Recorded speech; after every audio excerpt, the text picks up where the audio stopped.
स्वागत है आप सभी का YouTube चैनल प्यूसम क्लासेस में। देखिए, आज हम बात करेंगे रेपो दर पर। ठीक है, रेपो दर।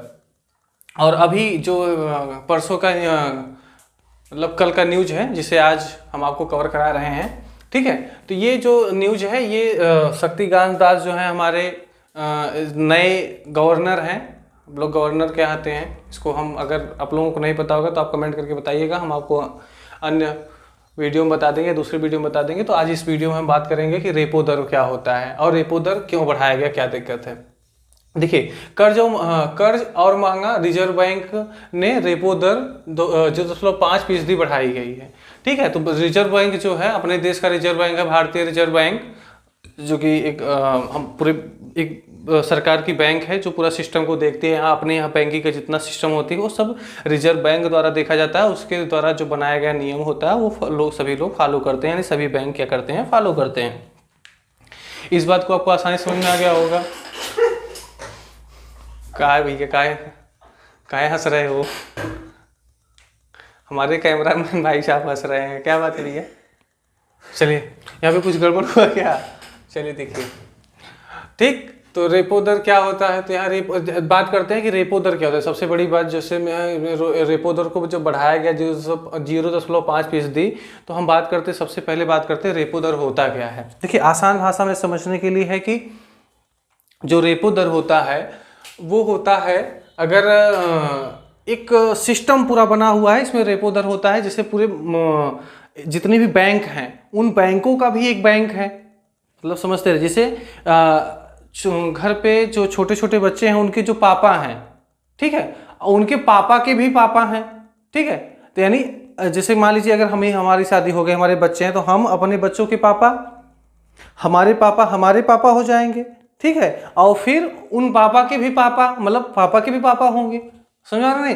तो जैसे जितने भी बैंक हैं उन बैंक के भी पिताजी, उस बैंक का भी बैंक। ठीक, तो वो क्या करते हैं, पूरा जो सारा रूल रेगुलेशन बनाते हैं वो अपने जो दर है कि जो जिस दर पर बैंकों को क्या दिया जा रहा है, कर्ज दिया जा रहा है, वही क्या है, रेपो दर है। समझे नहीं समझे? फिर से समझिए। जैसे अगर हमारे पास नहीं चीज है, कोई चीज उपलब्ध नहीं है अभी, हम अगर उतनी हमारी कमाई नहीं है, तो अगर हमें अपने बच्चे की जरूरत पूरा करना होगा तो हम किससे मांगेंगे? जैसे छोटा बच्चा क्या हुआ, हम लोग हो गए, मतलब जो बैंकों के हम लोग हो गए, जो ग्राहक होते हैं छोटे बच्चे में आ गए। ठीक, उसके बाद हम किससे कर्ज लेने जाते हैं? हम जाते हैं अपने यहाँ नॉर्मल जो बैंक है, जैसे SBI हो गया, बैंक ऑफ बड़ौदा हो गया, ठीक है, यूनियन बैंक हो गए, अन्य जितने भी चीजें और जो भी बैंक हैं उनके पास जाते हैं और हम लेकर के आते हैं अपना कर्ज। ठीक, उसके बाद ये जो बैंक हैं इनको भी कोई कर्ज देता है। ठीक, इनके पास सारा चीज तो मौजूद है नहीं, क्योंकि अभी जो अपने यहाँ दर चल रहा है उसमें लोग बैंक में पैसा रखने के बजाय बल्कि मार्केट में इन्वेस्ट करना ज़्यादा पसंद कर रहे हैं। मार्केट में इन्वेस्ट कर दे, जैसे शेयर मार्केट, म्यूचुअल फंड, अन्य सारी चीज़ों में जा करके वहाँ पर क्या कर दे रहे हैं, अपना व्यवसाय कर रहे हैं। उससे ज़्यादा, बैंक से ज़्यादा उनको वहाँ से लाभ हो जा रहा है। ठीक, तो जब ये मतलब कि जैसे उसको हमें कर्ज चाहिए तो हम बैंक के पास गए, बैंक के पास उतना सारा पैसा मौजूद तो है नहीं, क्योंकि बैंक भी पैसा किसका देता है, बैंक के पास खुद का अपना पैसा तो है नहीं, वो भी ग्राहकों को अपने यहाँ रखे रहता है पैसा, और उसी को फिर बाद में क्या कर देता है, आगे ट्रांसफर कर देता है। तो ये जितनी भी चीजें हैं वो बैंक जो SBI है, RBI है, वो SBI को देगी और SBI जो है वो ग्राहक को देगा। नहीं समझे? देखिए, जो RBI बैंक है, अगर हमें कर्ज लेने जाना है तो हमने सिंपल गए SBI बैंक के पास, वहाँ के जो भी मैनेजर हैं या फिर जो भी कर्मचारी हैं वहाँ उनसे बात किए। बात करने के बाद उन्होंने हमें बताया कि भैया ये चीज़ फॉर्म फिलअप करिए, आपको कर्ज मिलेगा। तो कर्ज हम लेने के लिए उस फॉर्म को फिलअप किए, वो फॉर्म SBI ने एक्सेप्ट किया।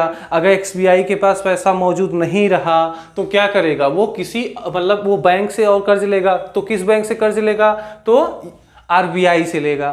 ठीक, और RBI क्या करेगा, वो कर्ज उस बैंक को प्रोवाइड करेगा, बैंक हमें कर्ज प्रोवाइड करेगा। तो जो आरबीआई है जिस शर्तों के माध्यम से हमें कर्ज देती है उसी को हम रेपो दर कहते हैं। समझाया भैया? समझ नहीं है? जैसे कोई छोटा सा बच्चा है, हमें उसे अगर पैसे की आवश्यकता देना उसे मांग रहा है, हमारे पास नहीं, तो हम अपने पिताजी से लेकर के दे दी कि हाँ इसके कर्ज को हम चुकाएंगे। तो चाहे वो मतलब कि इससे हम कहें कि हम आपसे रुपए ज़्यादा चाहिए तो ये हमें देगा कुछ, तो हम उसमें अपना मतलब कि अगर मान लीजिए हमारे पिताजी 100 रुपये का 2 रुपये एक्स्ट्रा लिए, तो हम अपने बच्चे से कहेंगे कि भैया आप 4 रुपये एक्स्ट्रा हमें दो, तो 2 रुपये हमारा फायदा हो गया और जो उनका फायदा हुआ हमने उनको दे दिया। अब समझ आ गया? मतलब हर जो बैंक होते हैं उनके पास अगर खुद का रुपया नहीं है तो वो आरबीआई से कर्ज लेते हैं, वो सस्ते दर से कर्ज पाते हैं, लेकिन ज़्यादा कर्ज पाते हैं, आरबीआई देता है, और उसके बाद जो है एसबीआई या यूनियन बैंक आम लोगों को कर्ज देते हैं थोड़ा एक्स्ट्रा बढ़ा करके, उसमें उनका भी लाभ हो जाता है। लाभ इसलिए हो जाता है क्योंकि उन्हें बहुत बड़ा सिस्टम चलाना होता है, अपने ऑफिसरों को कर्मचारियों को वेतन देना होता है, तो उसमें भी उनका फायदा भी हो जाता है और वरना जो भी उनका काम होता है वो भी निकल जाता है। हमें लगता है कि आपको बहुत अच्छी तरीके से समझा गया होगा रेपो दर। रेपो दर क्या होता है आप लोगों को बहुत अच्छी तरीके से समझा गया होगा। आगे ध्यान दीजिए, रेपो दर क्यों बढ़ाई जाती है?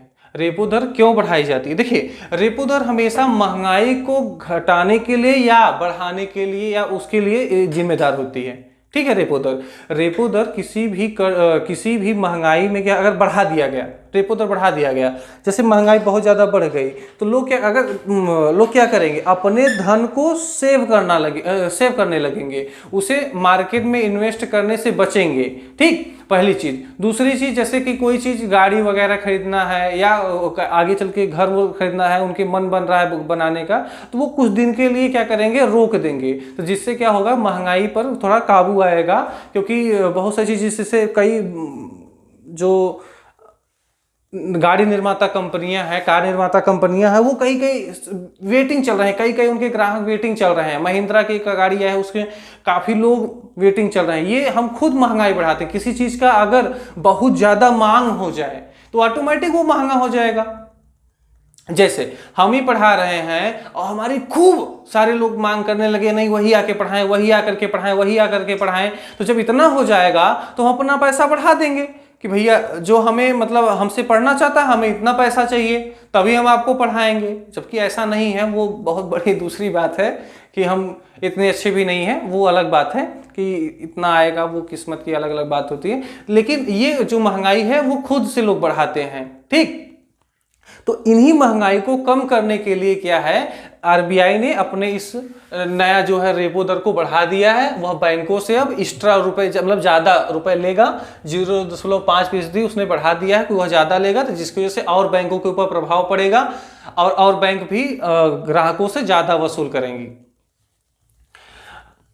अब तक कुल बढ़त जो है पिछले जो तीसरे इस साल जो 2022 में हुआ है वो टोटल लगभग 1.40% बढ़ोतरी हुई है।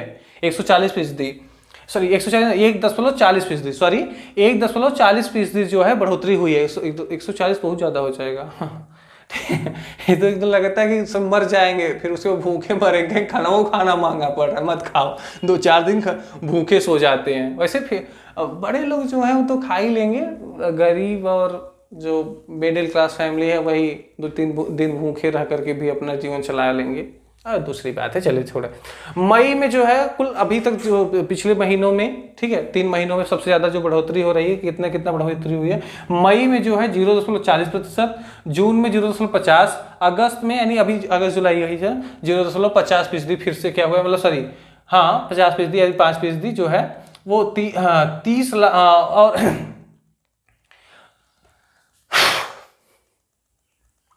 अब तक कुल जितना भी अभी तक जो बढ़ोतरी किया गया है इसमें अब तक कुल बढ़त 1.40% हुआ है। और मई में 0.4% यानी 40%, जून में 0.50 और अगस्त या जुलाई में 0.50 या 0.5 यही है। ठीक, तो 30 लाख होम लोन पर लगभग जो है 30 लाख होम लोन पर 927 रुपये अधिक किस्त देना पड़ेगा। अब जरूरी नहीं है कि किस बैंक में इतना ही आपको देना है, किस बैंक में आपका खाता है उसके ऊपर निर्भर करता है, किस बैंक से आप लोन लिए उसके ऊपर निर्भर करता है कि कितना आपको देना है। ठीक है, लगभग इतना हमने बता दिया। पता चलिए आप लोग गए और बैंक मैनेजर का कॉलर पकड़ के घसीट रहे रोड पर, भैया बताओ। हाँ, वहाँ हमें तो यूट्यूब के माध्यम से आए, उस चैनल के माध्यम से हमें इतना पता चला, और पता चली हमको भी घसीट के रखा गया कि तुम्हें कितना पता।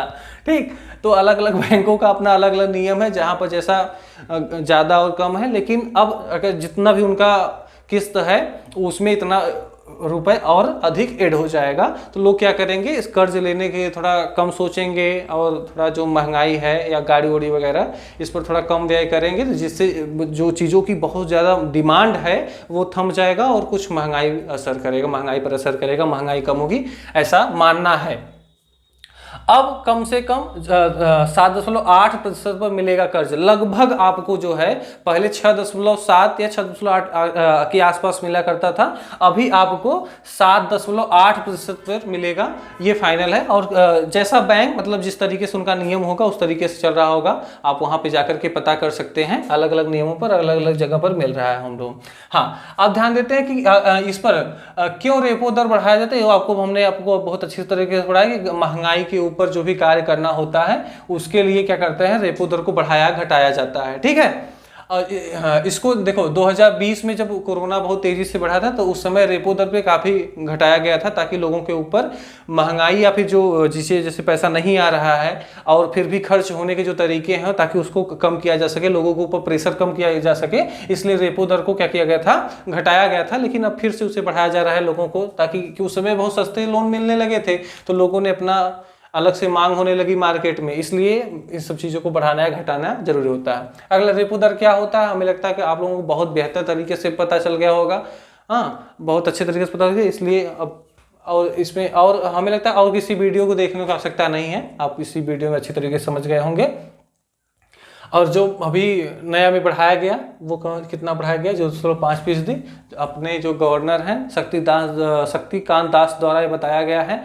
और उनके द्वारा यह बताया गया है कि जो हमारा रुपया है वो और देशों से मजबूत हो रहा है, मतलब मजबूत हो रहा है, कुछ देशों से मजबूत भी है, काफ़ी अच्छे पोजीशन पर भी है, और डॉलर से थोड़ा गिरा हुआ है, लगभग 9.24 इतना, यानी $1 बराबर अगर आपके पास एक कोई डॉलर है तो आपको अपने भारत में आपको उसका 79 यानी 79.24 इतना रुपए आपको मिलेगा अगर आपके पास एक अमेरिकी डॉलर है तो। ठीक है, तो हमें लगता है यह चीज़ आप लोगों को बहुत अच्छी तरीके से समझा गया होगा। और इसका कारण उन्होंने बताया है कि कुछ जो यूक्रेन और रूस मतलब हम लड़ वो रहे हैं, भुगते हम, एक दूसरे को काट पीट वो रहे हैं, भुगते हम, देखते कितने दिन भुगतते हैं। हाँ, और जो है कच्चा तेल पे जो महंगाई आ गई वो, ये सब चीज़ों की वजह से रुपए का थोड़ा सा रुपए को बुखार आ गया है और बेचारा नीचे भटक रहा है। लेकिन ये जिम्मेदारी हम लोगों की है कि ताकि रुपए को और ऊपर तक पहुंचाया जाए, सरकार की जिम्मेदारी है ताकि एक अच्छे पोजीशन पे रुपए को भी ला करके रखा जाए। और शक्तिकांत दास द्वारा जी बताया गया है कि जो रुपए है कई देशों के मुकाबले अभी भी अच्छा है, तो हमें अच्छा मतलब मान करके नहीं कई देशों से अच्छा है और हम मेहनत ना करें, नहीं ऐसा नहीं है, हमें नंबर 1 पर करना है, क्योंकि भारत जो है पूरे विश्व का गुरु रहा है। तो हमें लगता है कि रुपए को भी और मजबूती भी मिलनी चाहिए। तो हमें लगता है ये सब चीज़ों को बहुत अच्छी तरीके से आपको समझा गया होगा। अगर हमारा यह वीडियो आपको पसंद आया हो तो आप लोगों को इस वीडियो को आप शेयर, कमेंट और लाइक करिए। बहुत बहुत धन्यवाद। जय हिंद।